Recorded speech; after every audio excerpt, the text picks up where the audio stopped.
Welcome to the Bad Roman Podcast. On this show, we talk with veterans, community leaders, Christians and non-Christians as we explore the entanglement of Christians with the state. The Bad Roman Project was created out of the firm belief that as Christians, we are called to follow Christ, not the state. Here is your host, Craig Hargis. Hey folks, as y'all are well aware of, one of our favorite aspects to our project is the different perspectives on our show and the blog, and today is no exception. We're going to revisit borders and immigration from someone who has a very unique perspective. And whenever I say unique, I mean unique to the show. Today, Sheriff David Hathaway joins us to speak about this topic and how he understands his response as a sheriff and, more importantly, as a Christian. Let's go. Right. We'd rather serve God than serve Caesar, you feel me? Right. I'm just trying to live what he said. I'm just trying to live what he said. I ain't scared. I will take one to the head. Go ahead. So it's safe to say that I'm bad. So it's safe to say that I'm bad. So it's safe to say that. David, how are you doing today? I'm doing great, Craig. Thanks for inviting me on. Yeah, I was really excited when you accepted my invite to come on, because you reached out to us after we released our episode I did with Josh Allen on immigration. He wrote for our blog about it. And then you told me, you know, as a sheriff in Arizona, that you refused offers from your governor to send National Guard troops to help with immigration. And you mentioned in the email, too, that you do also agree that it's very unchristian to treat these folks this way. So we'll get into that in a second. We'll go ahead and tell us a little bit about yourself, give us a little background on yourself, whatever you want us to know about you, and then we'll get into it. I'm a, Christian father and husband. I have 9 children, and me and my wife have been married 38 years. I'm part of a 5-generation ranching family in Arizona. My family has lived in this area since before Arizona was a state. Since the 1800s, Arizona became a state in 1912. I know it's kind of like a paradox or an oxymoron or seemingly hypocritical for me to be a voluntarist, anarchist, and also an elected sheriff. We could get into that later, my reasons for doing that. I don't think that politics is the answer. If your listeners want to read more about me, I've written a lot of articles for LewRockwell.com and for the Libertarian Institute if people want to read some of those things. But that's basically it. My position is right on the border, on the Mexican border. So as you've mentioned, I've had clashes with the governor who has wanted to send soldiers, National Guard troops to my county, and I have refused his offer to do that. As the chief law enforcement officer of the county, the sheriff would have to agree to a decision like that. We would have to sponsor those troops. And other counties, unfortunately, have accepted the offer, and I have turned that down. But anyway, as far as like a brief introduction, that's pretty much it for me. Great. Yeah, and I've really been excited about talking about this because, like I said in the intro, you got a very unique perspective on this. And you mentioned Libertarian Institute. I guess that means you're familiar with Scott Horton. As a matter of fact, I wrote a book about immigration, and Scott Horton did the foreword for my book. And you probably know Will Grigg. He's passed away, but he also did a blurb for that book. And if you want a copy of that, I can send it to you. That book was a very unique perspective. It's kind of trying to understand why certain anarchists, certain libertarians are willing to use force, coercion, tax-funded force to patrol borders or use soldiers or border patrol or things like that. It seemed kind of to me like illogical that you would be an anarchist in all other areas except in that one area. And particularly, I really love Austrian economics, but particularly some Austrian economists have come down in favor of enforced national borders while we're in the nation state phase, as they would say, just saying that, we need that. We need tax funded, border enforcers. That was not logical to me. So I wrote a book. And like I said, Scott Horton did a really nice long introduction for that book that basically says that's not correct libertarian thinking. We shouldn't have tax funded coercive structures in any parts of our life if we want to be a truly voluntarist society. So you mentioned, I love that, by the way, but did you ever get the opportunity to meet Will Grigg? Because I became familiar with him later on. And I don't know if you know who Benji Graves is, but he was Will Grigg's pastor in Idaho. And I had Benji Graves on after I heard him on the Scott Horton show, and we talked about Will Grigg a lot. I guess apparently the guy was well liked among a lot of people. He was fantastic. He was a Christian and just totally 100% principled anarchist. That's why he came back against the state-funded border enforcement, as did I. I never met him in person, but we corresponded through the mail and email and online platforms and sent things back and forth to each other. I never laid eyes on him in person, but I consider him a real good friend. We were close, talked on the phone, and corresponded with each other. I think the first time I heard his name, because I had been involved with the John Birch Society, and he had some kind of conflict with them. He was part of it at one time, and he, as Benji Graves told me, he said he was just way too principled. And I could see that, because when I was with the John Birch, it seemed very statist to me. But the more I started learning and understanding anarchy, and just got away from that myself. So let's go ahead and start with immigration here. And I want to start with this. What kind of response are you getting from folks that live there in your county when they understand that you refuse these trips? Like you said, other counties have accepted the offer from the governor. Are you getting any kind of pushback, or is it? Yeah, surprisingly, I hate to say this, but surprisingly, the conservative churches, I get along with them really well in every other area, but for some reason in this area, and I think kind of all across the U.S., they have adopted this position that we need to send troops to the border, and we need to go knock heads on the border and shoot people, lock them up, whatever we need to do, take their property away from them. And unfortunately, on everything else, like I've gone and talked to these groups. They have a group called the Constitutional Conservatives of Southern Arizona. I've gone and talked to them. They applaud, standing ovations on every other issue except for that. And they just think on that issue, it's something they associate with Trump, and Trump has kind of turned into their messiah for some reason. And they just think we need to be very hostile about the border. What's really weird, Craig, if you rewind like 25 years and you look at Reagan, like another Republican president, he had the opposite attitude. He told Mikhail Gorbachev, this idea of having walls and having a militarized border, that this isn't right. Mr. Gorbachev, tear down this wall. And he realized that didn't promote free enterprise or interaction between societies, to have tanks and razor wire and guys with machine guns and uniforms patrolling borders.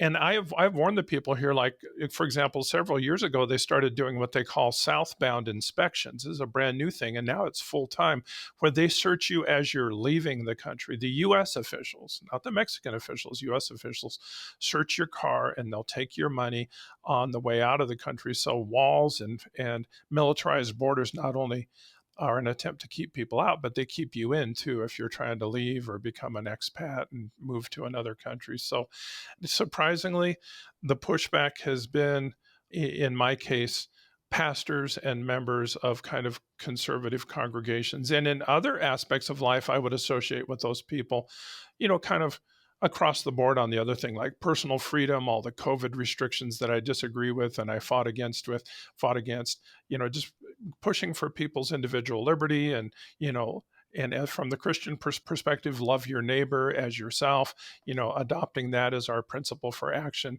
But for some reason on that one area, I've had pushback from specifically conservative Christians. It's really strange to me how, because where I grew up in West Texas, in a little town called Grape Creek, right outside of San Angelo. And just that area itself and our family was very conservative for the most part. And I can still talk to some of them, and even friends and family that come from the folks like you're just talking about.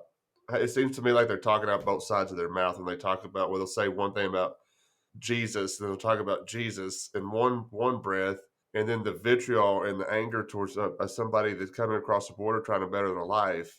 I don't see how they can't see the conflict and what's going on there, because Jesus was very specific, and we're pretty hard on the church on the show on that aspect, because he was very specific and he was very blunt about it. He said, love your neighbor and your enemy.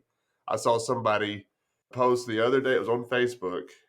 They were talking about, it was a Trump post. They're still holding on this Trump hope, I guess, but something about borders. And do you agree with Trump and I'm paraphrasing, about stopping all these people at the border? And I just commented, I said, no. I said, Jesus was very clear. He said, love your neighbor. And that literally means everybody. Yeah, and pray for your enemies and love your enemies. It's funny how the Sermon on the Mount covers so many things. It covers that very specifically. There's other examples in the Bible about the stranger and the sojourner and the parable of the Good Samaritan, where the purpose of that parable is to show that people that are culturally different, ethnically different, if they're from a different nationality, how that person is still your neighbor. How the rabbi and the Jews went past the injured person, but then the Samaritan of a different culture that was considered a contrasting culture to the Jewish culture actually helped this person, and which one was being a good neighbor. It's just so clear there. It even uses the example, kind of a reductio ad absurdum, of like a person who's culturally different from you. In case anybody has doubts on that, it uses that example, the Samaritan, just to kind of show in that society, those were looked down on as kind of different people, a different culture than us. And I don't think it can be any clearer on that. But and what's funny is, Craig, is they'll only do a mad one-line attack to me on that subject, but I'll want to discuss it with them. I'll say, well, let's discuss this from a Christian perspective, like what should our focus be on?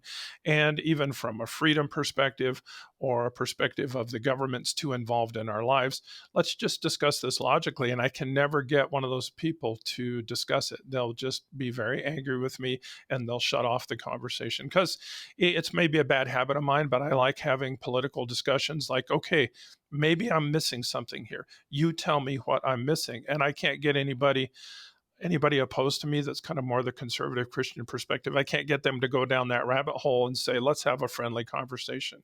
What are your areas of concern? Let's talk about this from a Christian perspective. We're not supposed to have two masters, and we're not supposed to serve the principalities and powers of this earth. We're supposed to have God as our one true master.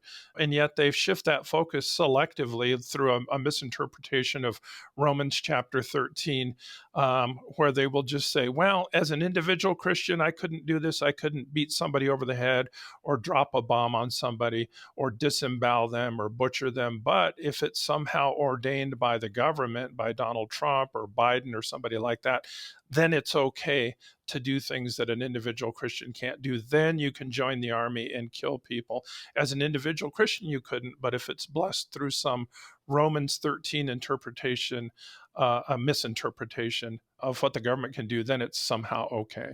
These Romans 13 folks have kind of gone silent lately after what we've seen go down in Afghanistan and after Biden getting elected too, because I said, now, if you're going to use a Romans 13 and misinterpret it, are you okay with the Taliban taking over in Afghanistan again? Did God ordain them as the rightful masters of that country?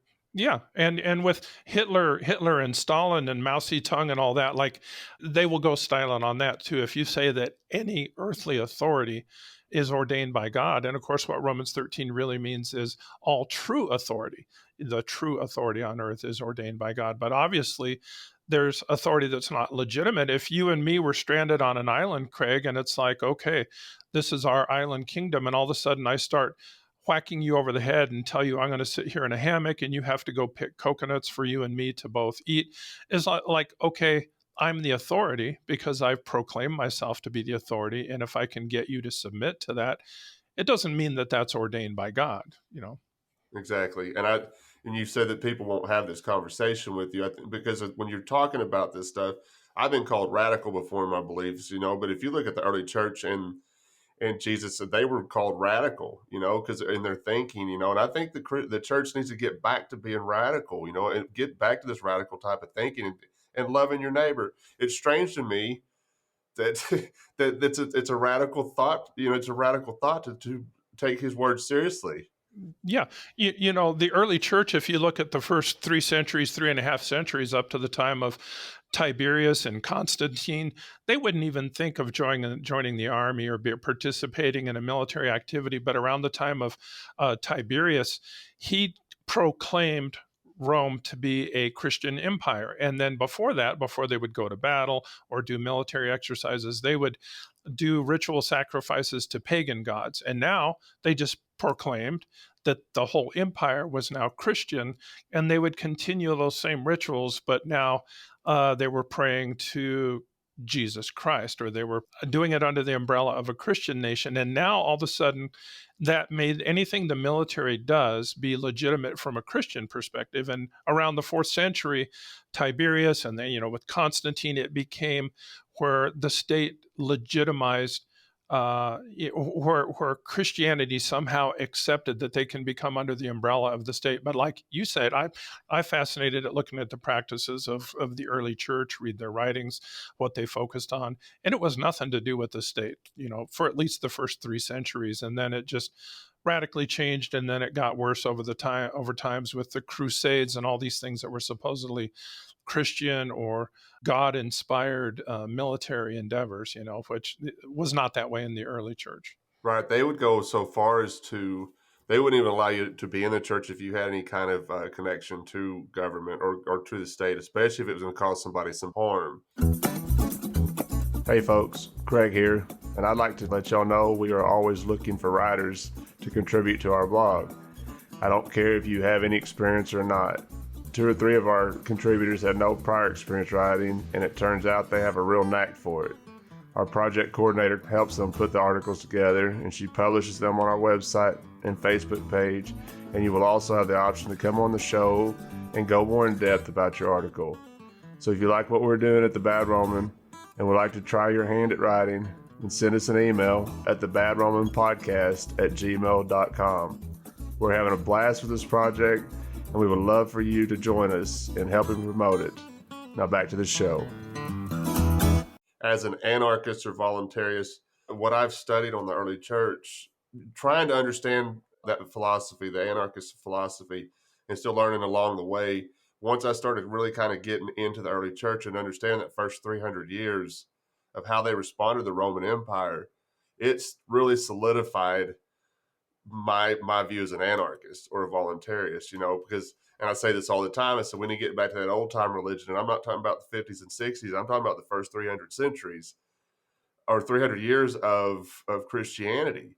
Once they got involved with Constantine, because he offered some sort of protection, because they were being persecuted constantly. If you read folks like Polycarp, right before they murdered him, he said, we were taught to honor the government as long as they do us no harm. And to me, he was being a snark right before they killed him. I don't know if you know his story, but they tried to, burn him alive, and the fire didn't consume him, and they ended up just stabbing him to death. But to me, that was a final jab because he knew they were going to murder him. But I can't think of anything that they do that doesn't harm somebody in some fashion somewhere. Yeah.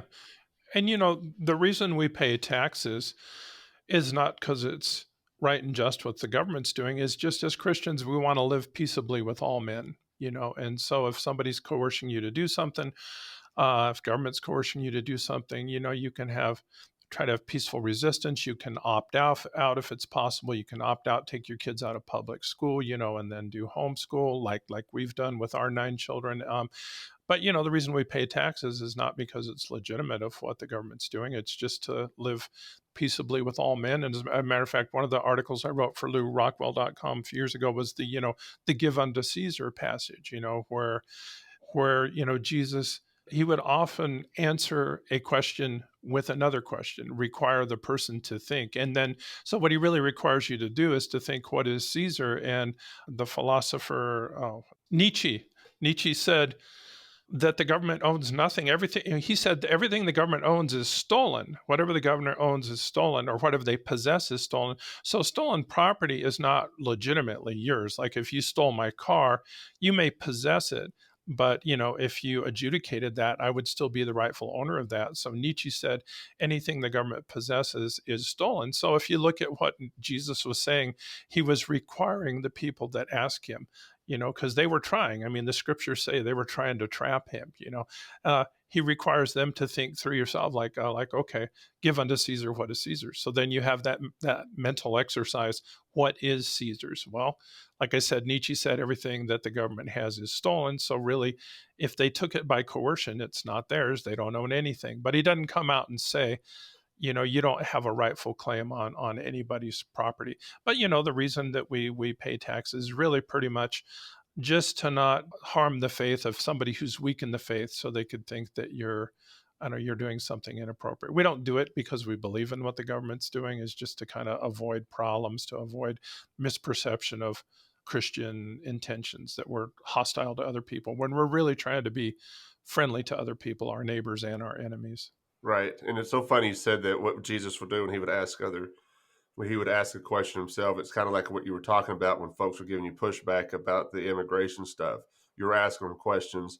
And I've talked about this a couple times this weekend with some folks on the show, recording some episodes and just in passing conversation, because when trying to get people to understand what we're talking about, you start asking them questions, because of what Jesus was doing when he would in turn ask them a question, they didn't have a response. They didn't have a rebuttal. So, because you knew he had had them spinning in their head trying to figure out how to answer this.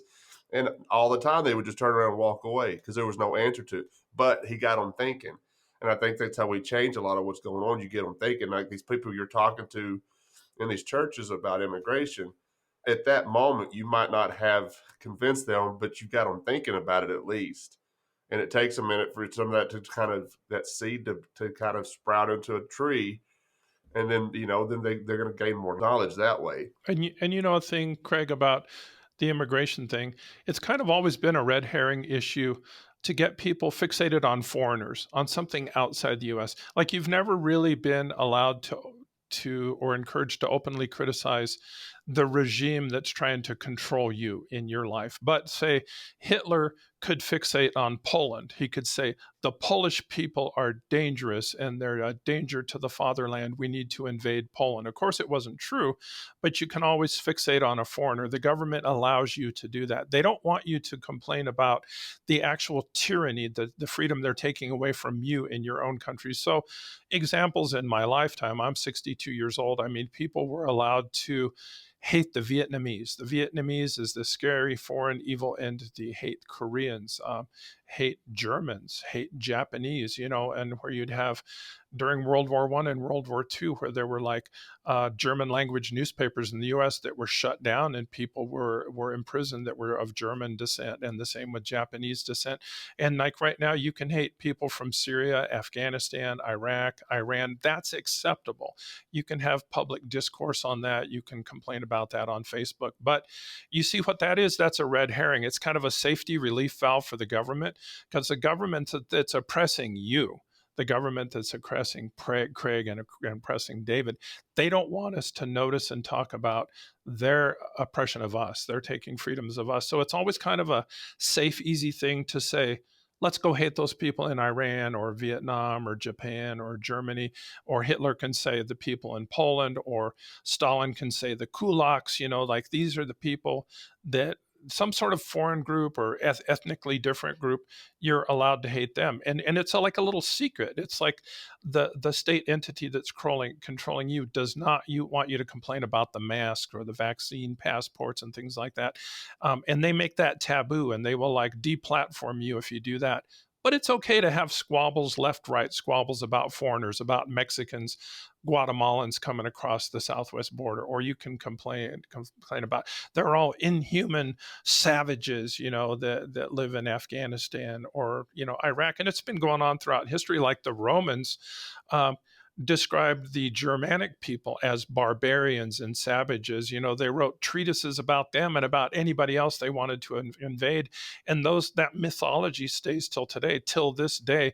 People still think that ancient Germans were barbarians, and they weren't, but it was all based on a little book written by a Roman historian named Tacitus, who had never visited Germany, but he wrote about how they eat with their hands and how they're savages and they're illiterate. And now you see that in movies. You'll still see that in movies and book and in fiction works to this day, that the German people were crude, barbaric people, and the Romans came in and invaded and civilized them. But it's always been a tactic where you can complain about the foreigner, and it takes the focus off of the oppression that you're enduring in your own country. It sounds very similar to what we see the United States government doing. And they do a great job of demonizing other people to keep the focus off of them. And not to get too far off the subject, there was one thing whenever Ron Paul would talk back in the day that I'd never really ever latch on to Ron Paul like a lot of anarchists did. It took me a minute to warm up to him because I thought he was just unpatriotic. And then when I got away from all that kind of thinking, looking back on stuff he said now, it really made a lot of sense. But he always talked about blowback, and you talk about why some of these folks in these other countries hate the United States so bad, because we've been occupying their land for years and dropping bombs on their children and wives and churches and weddings and school buses. And people don't ever take that into account, just how evil our very own government has been acted over the past 75 years, or even longer than that. Hey folks, Craig here again. As you know, this project is completely self-funded by me, and all profits go straight to charities here in Memphis. If you have a blog, a podcast, or a product that you would like to advertise on the Bad Roman podcast, the first 15 folks to sign up for 4 ad spots with us will get a 5th spot for free. Visit thebadroman.com/ads. I'm so happy how this project has grown, and thanks for listening. Now let's get back to the conversation. So let me ask you this, and then we'll kind of switch gears a little bit. So how did the governor respond to you whenever you refused National Guard troops first? Let's start there. I don't know if our Governor Ducey and Governor Abbott in Texas, if they have aspirations to run for president, but they're trying to kind of replicate the Trump formula. So what they did is they assumed that all the sheriffs on the border would be happy with the idea of militarizing the border, having troops on the border. So the governor of this state had the major general who is in charge of the National Guard for Arizona call me and say, do you want National Guard troops in your county? Because there's a law called the Posse Comitatus law in the U.S. that says the military cannot function as a police force in the U.S., but they can come in support of an agency. So they needed me to sponsor this, and they just assumed I would say yes. The more the better, send troops to the border. And I told them, no, look, this is a negative image from our border. It hurts our shopping districts and whatnot. It hurts tourism from bigger cities like Tucson and Phoenix to have not only razor wire on the fence, which the National Guard has put on during the Trump administration, but to send military vehicles and troops and guys in uniforms and machine guns along the border. That's like making an East Berlin type militarized border. And I said, I do not want that. And as the chief law enforcement officer of the county, I'm rejecting your offer. Now, there were other sheriffs. There were 2 other sheriffs on border counties in Arizona. There's 4 border counties in Arizona that actually touch Mexico. 2 of them said yes. And it was kind of a politically expedient thing to do because their voter base likes the idea of a militarized border. So the governor was surprised that I said no to that. And I did say no, and they did not come here.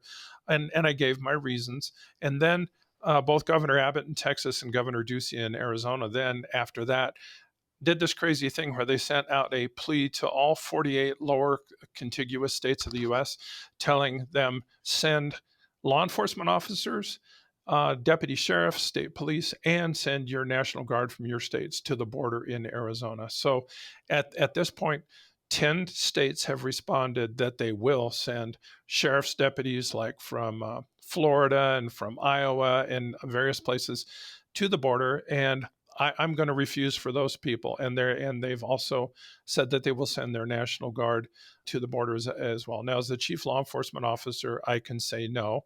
And those law enforcement officers from other states can't function here unless I deputize them because they don't have authority in the state of Arizona. They'd be coming here with different uniforms, different vehicles, different frequencies. They don't know the terrain. They don't know who's who, and they could wind up having friendly fire type incidents, shooting at other people, So it's an ongoing battle right now. And Craig, I can't tell you how that's going to turn out. I've kind of won the first chapter of that, but I'm just a small nobody in this whole thing. If I'm dealing with governors and National Guard and military troops and things like that. But at this point, I've prevailed in this county on that issue because I think from the Christian perspective, it doesn't make sense. And it also doesn't make sense, even if you flash back to the Reagan perspective of militarized borders between the Soviet Union and Western Europe, the Iron Curtain that they called it, and they eventually tore down the Berlin Wall at Reagan's request. He told Mikhail Gorbachev, look, you say that you're emerging from a totalitarian government into freedom. You're going to be a free country with free markets. Well, this symbolism of this wall isn't doing it. You need to reunite the 2 Germanys, tear down this wall, and that's ultimately what happened. So I've prevailed at this point, but I don't know if there's some way the governor can overrule me, or if they can swear out a warrant saying that I'm, I don't know, malfeasance of office, you know, something to try to force me to accept those people coming to my border community. And I have the biggest ports of entry in Arizona with Mexico in my county. But we also have the biggest border patrol station in the country in my county, and the third biggest in my county. So there's lots of federal officers here, and I think it's this political agenda that some people have, that I don't know if they're trying to go in Trump's footsteps of militarizing the border, and they think if they run for president in 2024, that'll give them a leg up. I'm not sure, but it's not needed. I have a very peaceful county here. Our crime statistics are lower than the big cities in Arizona, lower than Tucson and Phoenix. Very, very calm, family-oriented community here on the border. We don't need it, and yet they're trying to push it on me, I think, for political purposes. Well, regardless of how it ends up in the end, I really appreciate you standing on some principle, because we need more of that in this, especially, on the Christian side of it. I don't know if you take more of a stance on this because of your understanding of the teachings of Jesus, or more as a voluntarist, or what, or maybe both of them take a part in it as well. But I really appreciate you, having some principles and standing on them.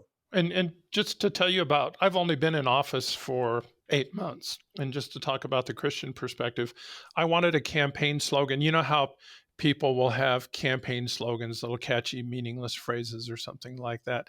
Build stronger for the future, or whatever nonsense like that. And I thought, I want something as close as possible to the golden rule, to love your neighbor as yourself. So I put on my campaign vehicles and all my posters. I put in English, a helpful neighbor, and in Spanish, un vecino respetuoso, which is that idea of a friendly neighbor, a neighbor who's trying to be neighborly, including our neighbors to the south in Mexico.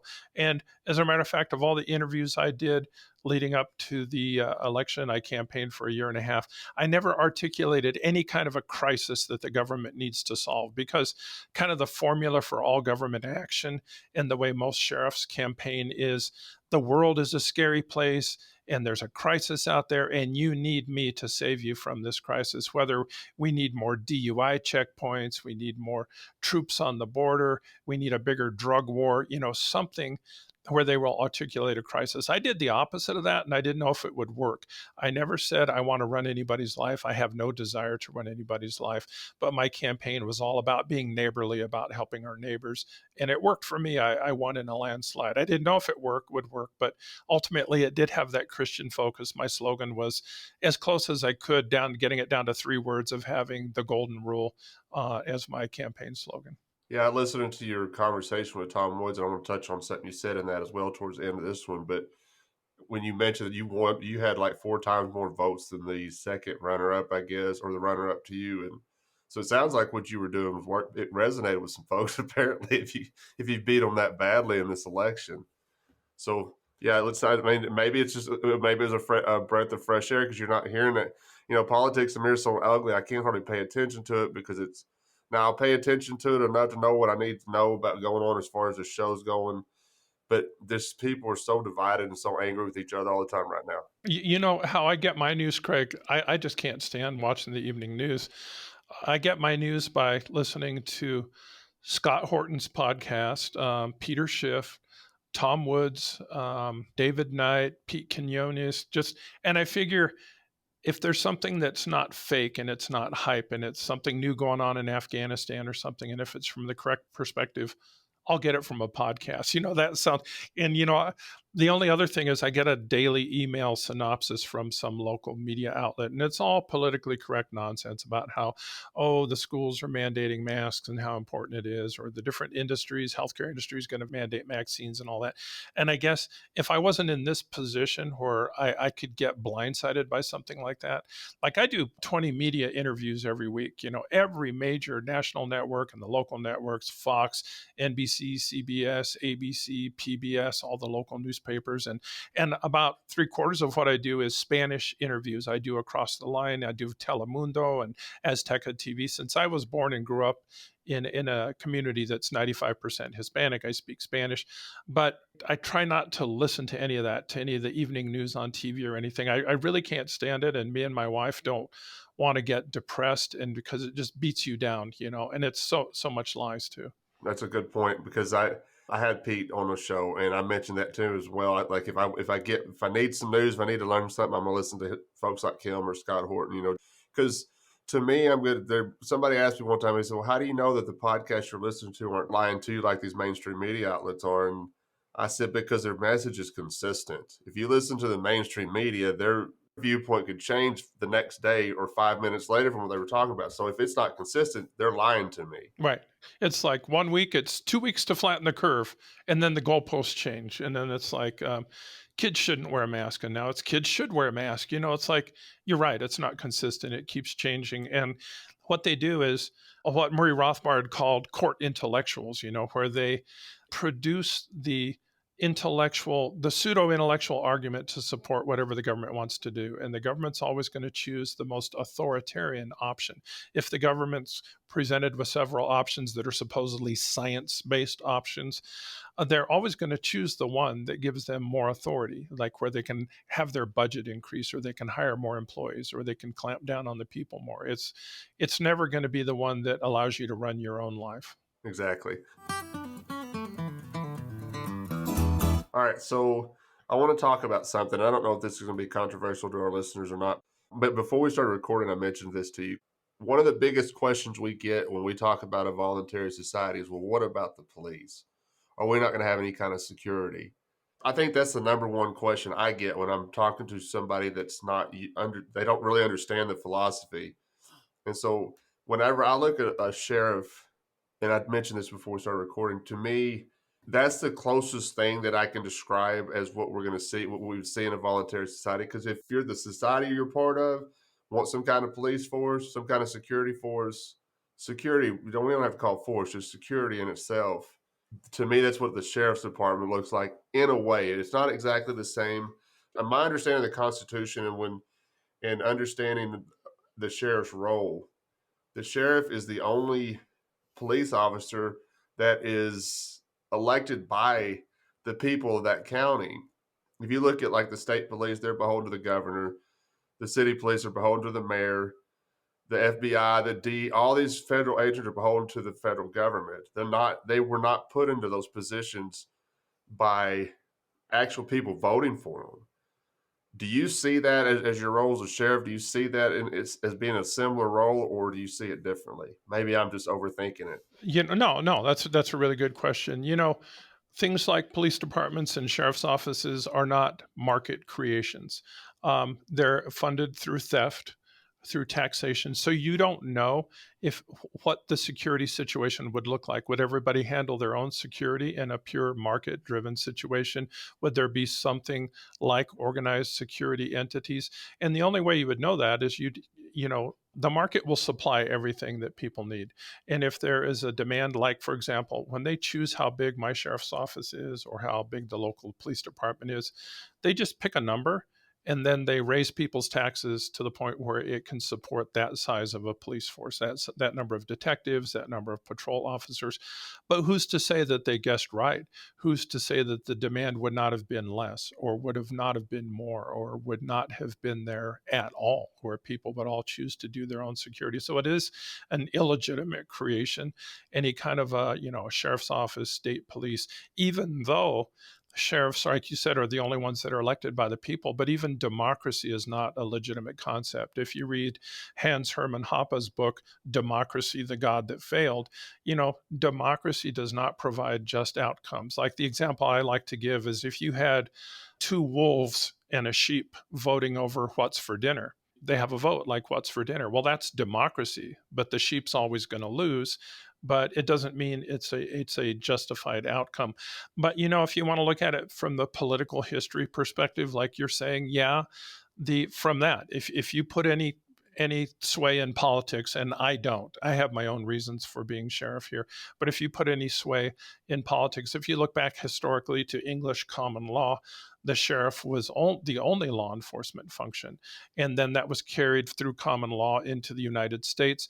It wasn't until the late 1800s that a guy named Robert Peel invented the idea of city police departments. It was started with the London police, and then it was replicated with New York City, and then with other things across the United States. These three-letter federal agencies, law enforcement agencies, didn't come into existence until the 1900s, like the ATF and DEA and FBI. There's no provision in the Constitution for things like that. Like the FBI, when it was created, and it was not even supposed to be an armed agency. It was just an information gathering tool to advise the president on intelligence of what's going on internally in the U.S. And you see how all that has turned out. All that has expanded. But if you place any credence on political solutions, which I don't, you would say that the sheriff is the only legitimate law enforcement officer for the county. And it's not a patrol function either. It's like people can file complaints against a neighbor, like for a criminal or a civil complaint, like say, I sold you my milk cow, but for $500, and you never gave me the $500, Craig. Then somebody could file a complaint. It would go to the local court, like in our local courts of first instance are called the superior courts here in the state of Arizona. And then the sheriff is an officer of the superior court, so he can handle that case as it goes through the court. And if it results in a court order to go seize the cow and give it back to the original owner because the cow was never paid for, then that would be a civil action. And the sheriff would be an officer of the court. He would be the arms and legs of the court to actually go implement that. Or if a decision is made, arrest this person and put them in jail, then the sheriff would carry out that function. But it wasn't just patrolling around supposedly looking for crime, which never happens anyway. Police and sheriff's deputies, they just take reports after the fact, after crimes are reported. They're not out there catching crimes in progress. But yeah, to answer your question kind of in a roundabout manner, I don't think there's any legitimacy to any state-run law enforcement, border patrol, sheriff's offices, police departments. If you're looking in a voluntary society, the market can handle anything, and it can scale the size of the response to fit the need of the public. Maybe the public would want a lot more of something you'd call a security force or a police force. Maybe they'd want a lot less. Maybe they'd want nothing. You just kind of have to see how people spend their dollars. If people spend their dollars on iPhones and they love iPhones, you'll get a lot more iPhones. If they don't like iPhones, they think it's a low quality product they don't need, then you'll get less iPhones. So what we have now is not a market response. It's just something that was forced into existence. The structures of taxation, which are theft, it's not a voluntary thing. You didn't enter a social contract. People like to use that word, social contract, that we're in a social contract where we all have to pay our taxes, and then the government gets to decide what kind of a crisis to solve with your taxes. You were never, when you were born or any time during your life, asked to sign a social contract. Do you agree to pay X amount of taxes so that you can get these services? And you said, no, I think so. I think I'll forego your offer to take my taxes, and then I'll just provide security myself. It's an involuntary thing. So I don't think there's any legitimacy to it. Okay, so let me ask you this then. With that viewpoint on the sheriff's department, what you said you have your own reasons for running for sheriff. What are those, or just kind of break that down a little bit? Yeah, my reasons are that you have government tyranny about everywhere, and you can see it really apparent at the federal level. Even if somebody's wrapped up in politics, I don't see how you could, after the last year or two, how you could believe that there's any federal solutions for anything, that federal officials, whether they're Democrat or they're Republican, or this oligarchy that runs all the federal agencies and the regulatory structure, if there's any solution, it has to be a local solution, somebody that you can look the guy in the eye and talk to him. But for me, even though that's true, my only reason is, if I don't occupy this position, there's going to be some guy who's pushing a crisis, who's trying to run my life and trying to run my family's life. I have extended family and relatives in this county. And if I occupy this position, I don't have the desire to run anybody's life. I don't have a desire to tell anybody what to do, to put a mask on, to take a shot. And I'm not going to propose any tax increases or anything like that. So I know as long as I occupy this position in my little corner of the world, I can keep a tyrant from occupying this same position. And I don't have grandiose ideas for beyond my county, although I get a lot of invitations to libertarian events and things outside my county and outside my state. And I think I kind of, in some way, I pop the bubble of those people where they kind of want me to say the state is the solution, the government is the solution, sheriffs are the solution.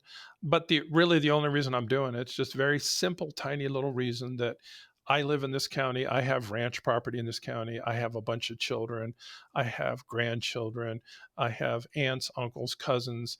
And if I occupy this position, then it keeps a less tyrannical person from occupying this position that would want to run my life. So that's it in a nutshell. But I don't believe in government solutions.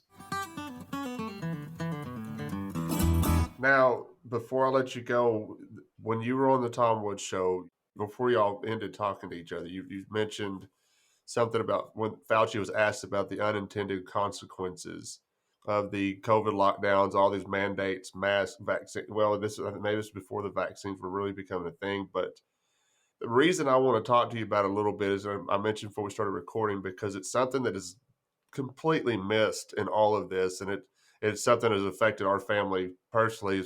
My baby brother passed away last August. At the time, this is August 2021, we're recording this, so it's been a little over a year now, but he was scared to death of this virus. He self-isolated, would not leave his apartment, and drank himself to death. Now, in this Tom Woods show, you mentioned suicides and overdoses being part of some of these unintended consequences, but nobody's talking about it.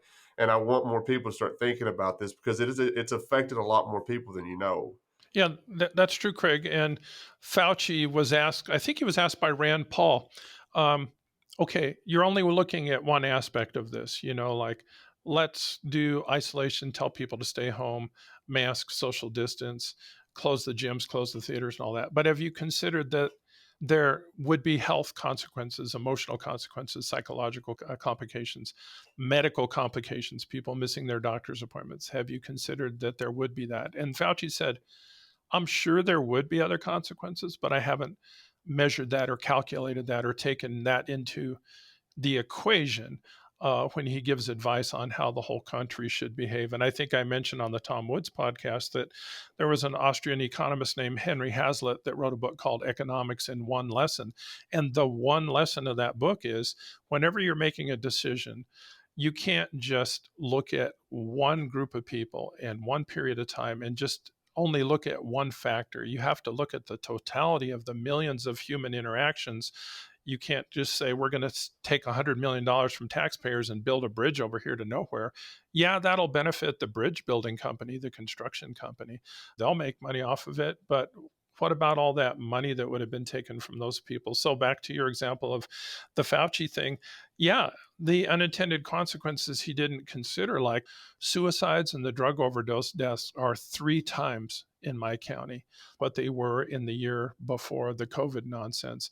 And it's not just a local problem in my county. This is all across the U.S. The CDC has even said the deaths that are directly, attributable, what they call deaths of despair, suicide and drug overdose, are outnumbering anything that they directly attribute to COVID.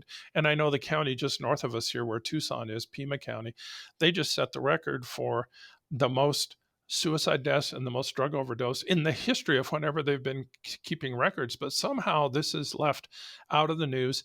Anytime I get some mainstream news reporter talking to me about things like that, I'll mention that. I'll say, because everyone's so isolated and been told you can't go to church, you can't go to work, you can't go to school, you have to stay at home, people are turning to alcohol and they're turning to drugs and they're becoming depressed and they're committing suicide and there's drug overdoses. And I will say this stands to reason. I try to slip that in there It probably gets edited out, but I do my best, Craig, to try to get that story out there, that there are unintended consequences to all this, making everybody antisocial and making everybody avoid human contact. It's especially on young people. They say the suicides and the overdoses are kind of heavily hitting two segments of society, young people and older people, like old people that are isolated and they live by themselves. They're turning to alcohol and they're turning to drugs. So especially those two segments of society. Yeah, but and like you say, nobody talks about that because it takes the luster off of this fancy story that the government's telling us that everything that's being done is for your good. It's so sad to me because I live in Tennessee now, and there was a time when all that first started that there was, and it may still be the case, because I think you said that the suicide rate is 3 times higher in Arizona or your county, but there was a time in Tennessee that there were more suicide deaths than there were COVID deaths. And it all started at the same time. It wasn't just happening, but, for no other reason. You ought to be able to put 2 and 2 together and understand what's going on, that, okay, this is happening because people are being isolated. Yeah, and then those COVID deaths they're comparing to aren't even real COVID deaths. Like here in my county, you have people die from leukemia or brain aneurysm or heart attack, and the hospital will get an extra $15,000 under the CARES Act paid through Medicare if they classify that hospital admission as a COVID admission. And they don't even have to do it through a PCR test. The CDC allows what they call a clinical diagnosis, and all they have to do is say that the patient has one of these 8 following symptoms, and the symptoms can be fatigue, cough, sore throat, breathing difficulties, headache. And so they're getting an extra $15,000 by classifying that as a COVID hospitalization. And then the only deaths that I've seen around here that were directly attributed to a COVID response was because they put people on ventilators, and they got an extra $39,000 from the federal government every time they put somebody on a ventilator. And when they did that, they would they would put the person into a medically induced coma, because the person's natural reaction is to pull that tube out of their throat because you have the gag reflex. So they sedate the person medically, put them in a coma, and then they put them on this ventilator for months. And then the body atrophies, the fluid fills with lungs, you get bacterial pneumonia, and they die from that. I mean, they learned that lesson back in New Jersey, that practically all the deaths that they directly attributed to COVID involved a ventilator. So, that's another thing, is there's a lot of fraud as to the statistics. Even if you compare suicide overdose deaths to COVID deaths, even those COVID deaths are false statistics. Now, you mentioned the PCR test. They came out recently and said that has never been able to differentiate between the flu and COVID. Yeah, exactly. The flu never went away. And I've had people say that it just disappeared. I said, no, it didn't. I said, they're just not testing for it. They're not calling anything the flu anymore. Exactly. Yeah. Well, is there anything you want to add before I let you go and let you get back to your day? I really appreciate you coming on. I'd like to have you on again sometime to kind of keep us up to date what's going on in Arizona as far as the borders are concerned. Or if you have anything else to come up, holler at me and I'll get you back on and we'll talk about it. I sure will. About the only other thing, Craig, is let me just give contact information to your listeners. I have a real simple email. It's just Sheriff David Hathaway @gmail.com. No weird spelling or anything, just Sheriff David Hathaway @gmail.com. And like I said, if people want to read more things I've written, you could go to LewRockwell.com or the Libertarian Institute and find quite a few things I've written there. Great. I really appreciate your time and spending some time talking to us today. This is going to be a pretty interesting conversation for our listeners, I think. I think they're going to get a lot out of this because we're not hearing stuff like this on mainstream, what you're doing. So I really appreciate what you're doing and keep up the great work and keep planting some seeds out there, talking about it, keeping people's mind wandering and thinking about what's going on in this world. I think you're doing a great job. Thank you very much. Thank you so much, Craig, for having me on. Yes, sir. Thanks for joining us this week on the Bad Roman Podcast. Be sure to subscribe to the show wherever you find your podcasts to never miss an episode. And while you're at it, if you like what you heard, we'd appreciate a rating on iTunes. Or if you'd simply tell a friend about the show, it really helps people find us. 100% of donations are given to local charities in Memphis, Tennessee. To learn more about the Bad Roman Project and to find show notes, please visit thebadroman.com.